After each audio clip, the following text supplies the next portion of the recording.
आज मंगला चली गई, मेरा घर सूना हो गया। ठीक उसी तरह जैसे बच्चे के उड़ जाने के बाद पक्षी का घोंसला सूना हो जाता है। चिड़िया बच्चे तो पालती है, सर्दी, गर्मी और बरसात, हर मौसम में बच्चे के लिए दाना पानी इकट्ठा करती है। तिल तिल कर अपने को मिटाती और बच्चे को बनाती है। बच्चे के पर फूटते हैं, वे बच्चों की उन्नति में खुश होती हैं, उन्हें उड़ना सिखाती हैं। परंतु ज्यों ही डैने मजबूत होते हैं, बच्चे माँ का सहारा छोड़कर घोंसले से कुछ दूर तक अकेले भी उड़ते हैं, इस डाल से उस डाल पर, इस पेड़ से उस पेड़ पर, और इसी प्रकार एक दिन उड़ते उड़ते बच्चे उड़ जाते हैं। कहाँ, कौन बताए, सूने घोंसले में चिड़िया कैसे रहे। घोंसले के एक एक तिनके में बच्चों की याद समाई रहती है, जो एक दिन चिड़ियों को घोंसला छोड़ देने के लिए मजबूर कर देती है। और चिड़ियाँ, बेचारी चिड़ियाँ, अपने बच्चों को ढूंढने के लिए खुद भी किसी और उड़ जाती हैं। रह जाता है सूना प्राणहीन घोंसला। उसे बच्चों के साथ साथ चिड़िया की भी याद आती है, और प्रतीक्षा करते करते कभी किसी हवा के झोंके से समझौता कर तिनके तिनके अलग होकर अलग अलग दिशा में वो भी अपनी चिड़िया और अपने बच्चों की खोज में उड़ जाता है। न जाने कब से यह क्रम चल रहा है और अनंत काल तक चलता रहेगा। सब चिड़ियों के बच्चे उड़ जाएंगे और सब चिड़िया उन्हें खोजने के लिए उनके बाद घोंसला सूना करके उड़ जाया करेंगी।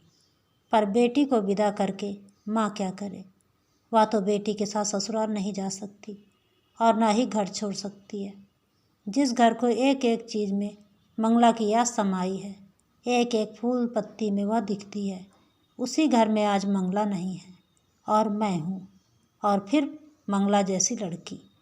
अनेकों बार मेरे मुंह से निकला है, ईश्वर हर एक माँ बाप को मंगला जैसी लड़की दे।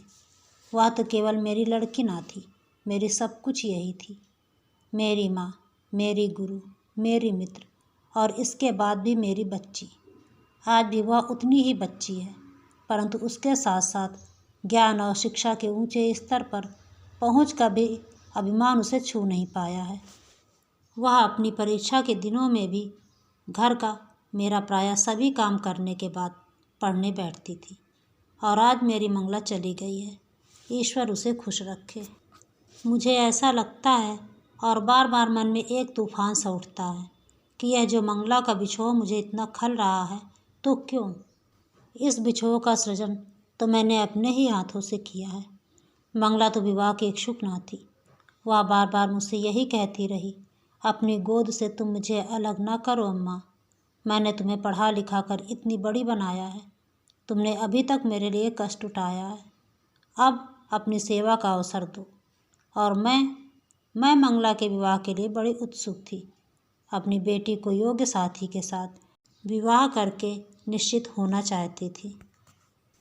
उस दिन बीए का रिजल्ट निकला और मंगला पास हो गई, अच्छे डिवीज़न और अच्छे नंबरों के साथ। तो मुझे कितनी प्रसन्नता हुई उस दिन। मंगला एक मजदूरनी की बेटी, स्वयं भी अपनी माँ के साथ मजदूरनी की तरह काम करने में कभी संकोच ना करती थी। फर्स्ट डिवीज़न लेकर पास हुई। मैंने उसी खुशी में एक दिन मंगला से कहा, बेटी अब तुम बीए पास हो गई हो, अब मैं तुम्हारी शादी तय करना चाहती हूँ। कोई योग्य साथी तुम्हारे लिए खोज सकी तो मैं बिल्कुल निश्चिंत हो जाऊँ। संतान के प्रति माँ बाप की जो जिम्मेदारी होती है वह पूरी हो जाए। उस दिन मंगला ने इस बात को मजाक समझा, किंतु इस चर्चा को गंभीर होते देखकर वह मुझसे बोली, अम्मा तुम मेरे विवाह की चिंता मत करो, मैं विवाह नहीं करना चाहती। यह तो ज़रूरी नहीं कि सभी लड़कियां शादी करें। मैं तो तुम्हारे ही साथ रह के तुम्हारी ही सेवा करना चाहती हूँ। अभी तक तुमने कष्ट उठाया है, अब मैं तुम्हारे लिए कुछ करूँगी, तुम्हें आराम से रखूँगी। जब मैं कुछ करने धरने के लायक हुई तब मैं विवाह करके चली जाना नहीं चाहती। एक माँ अपने बच्चे से इससे अधिक और क्या कुछ चाहती है। सच, मेरा मातृत्व सफल हो गया। मैं एक योग्य संतान की माँ हूँ, इससे मुझे बड़ा संतोष मिला। इस बेटी से अलग होकर मुझसे भी ना रहा जाएगा, ये मैं जानती थी। पर इसी बीच सुदर्शन से कई बार मिल भी चुकी थी। सच तो ये है कि मैं सुदर्शन को भी प्यार करने लगी थी। सुदर्शन मेरी मंगला के लिए जितना अच्छा साथी बन सकेगा, उतना अच्छा लड़का शायद ही मैं कहीं खोज सकूं। इसलिए चाहती थी मंगला ये विवाह स्वीकार कर ले। मैंने मंगला से कहा, बेटी, मेरा विश्वास है कि शादी तो तुम्हें करनी चाहिए। मैं सदा जीती ना रहूँगी और तुम्हें तब एक साथी का अभाव खटकेगा। सच तो ये है बेटी कि मैं तुम्हें जहाँ ब्याहने जा रही हूँ वहाँ तुम पर कोई बंधन ना रहेगा। तुम जब चाहोगी तभी मेरे पास आ सकोगी। यहाँ रहना या ससुराल जाना तुम्हारी इच्छा पर रहेगा। बेटी ने लापरवाही से हंसकर जवाब दिया था, ये सब अम्मा विवाह से पहले की बातें हैं। विवाह के बाद पुरुष पत्नी को अपनी संपत्ति समझने लगता है। पति चाहे जितना पढ़ा लिखा विद्वान हो, पब्लिक प्लेटफॉर्म पर खड़ा होकर स्त्री को समान अधिकार और स्वतंत्रता देने के विषय में चाहे जितनी लंबी चौड़ी स्पीचें झाड़े, पर घर के अंदर पैर रखते ही पुरुष पुरुष हो जाता है। स्त्री यदि उसकी इच्छाओं को अपनी इच्छा ना बना ले, उसके इशारे पर आँख कान बंद करके ना चले तो खैर नहीं। पास पड़ोस के घरों में, इन शिक्षित परिवारों में जो कुछ होता है वह जानती हूँ। ये सच जानबूझकर भी तुम क्यों चाहती हो माँ कि मैं विवाह कर लूँ? फिर तुम मेरे स्वभाव को भी जानती हो। मैं किसी के इशारे पर आँख कान बंद करके नहीं चल सकती। मैं किसी की इच्छा को अपनी इच्छा नहीं बना सकती। और सच बात तो ये है कि तुम्हें छोड़कर मुझसे कहीं जाया न जाएगा। तुम जिसके साथ मुझे ब्याहोगी वह मुझे अपने साथ ज़रूर ले जाना चाहेगा, अभी चाहे कुछ भी कहे। मैंने कहा, ये मैं समझती हूँ बेटी, पर सुदर्शन ऐसा नहीं करेगा। वह बहुत ही भला और नेक लड़का है। उसने मुझसे वादा किया है कि वह तुम्हारी इच्छा पर कभी अपनी इच्छाओं को न ला देगा। मंगला कुछ गंभीर होकर बोली, जो तुम चाहो माँ वो करो। मैंने जैसे सदा तुम्हारी बात मानी है, उसी तरह तुम्हारी इस बात को भी मान लूँगी। परंतु मैं खुद तो शादी बिल्कुल नहीं करना चाहती। और मंगला चली गई मेरे लिए एक प्याला चाय तैयार करने।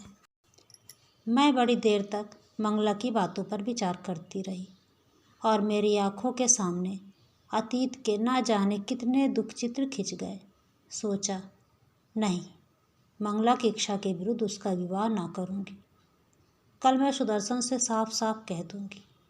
वह धनी है, शिक्षित है, सुंदर है, विनयी है। उसके लिए लड़कियों की कमी ना रहेगी। बहुत सी लड़कियाँ मिलेंगी। मेरी मंगला मेरी रहेगी। दूसरे दिन वादे के अनुसार सुदर्शन आया। मैंने उसे प्यार से बैठाया।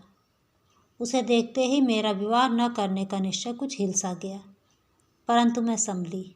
मैंने कहा, सुदर्शन, जैसा तुम जानते हो, विवाह मैं खुद तो करना चाहती हूँ, पर मंगला विवाह के लिए तैयार नहीं है। मुझे छोड़कर जाने की कल्पना से भी वह सिहर उठती है और विवाह के बाद ससुराल उसे जाना ही पड़ेगा। यही कारण है कि वह विवाह नहीं करना चाहती। सुदर्शन का चेहरा उतर गया। वह बोला, ऐसी बात तो नहीं है कि विवाह के बाद उन्हें आपको छोड़कर जाना ही पड़ेगा। ना जाना तो उनकी इच्छा पर रहेगा, और वैसे तो विवाह के बाद भी वह चाहे तो आपके पास ही रह सकती हैं। मुझे कोई शिकायत न होगी। मैंने पूछा, तुम्हारी माँ को भी तो कुछ लगेगा, वह भी रहने देंगी? सुदर्शन बोला, अम्मा मेरे किसी मामले में दखल नहीं देती। मैंने कहा, सुदर्शन, यह सब बात मैं मंगला से कह चुकी हूँ। वह कहती है कि ब्याह के पहले लोग दूसरे स्वर में बोलते हैं और विवाह के बाद उनका स्वर बदल जाता है। सुदर्शन कुछ हताश सा होकर बोला, वैसे आप लोग मुझ पर विश्वास ही ना करें तो कोई चारा नहीं है, पर मैं कहता हूँ, जो कुछ कहता हूँ उस पर अमल करूँगा। आप यदि मेरी परीक्षा लेना चाहें तो मैं 20 साल तक केवल इस आशा पर रह सकता हूँ कि मंगला मुझसे विवाह करेगी, परंतु यदि यह विवाह ना हुआ तो मैं बहुत दुखी जरूर हो जाऊँगा। दुखी होने पर भी मुझसे कोई अपकार ना होगा। मैं रास्ते से अलग हो जाऊँगा। और मेरा माँ का हृदय जो ठहरा, मैं द्रवित हो उठी। मैंने कहा, अब तुम्हें कुछ और कहने की ज़रूरत नहीं है। मैं प्रयत्न करूँगी, तुम दुखी ना होना, और तुम्हें 20 साल तक ठहरने भी ना दूँगी। सुदर्शन चला गया। दूसरी सुबह मंगला से चाय पीते पीते मैंने कहा, मंगला बेटी, मैं चाहती हूँ कि तुम यह विवाह स्वीकार कर लो। मेरा ये थका तन और थका मन न जाने किस घड़ी बुझ जाए। तुम किसी योग्य साथी के साथ रहोगी तो मैं शांति से मर सकूँगी, नहीं तो मरने के बाद भी शांति ना पा सकूँगी।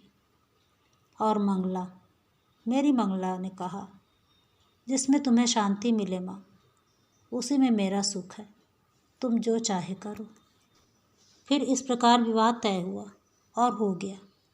विवाह के समय मंगला ससुराल से 2-4 दिन में ही लौट आई थी, और वह 2-3 दिन काम की अधिकता तथा मेहमानों की भीड़ भाड़ में कैसे निकल गए कुछ जान ही ना पड़े।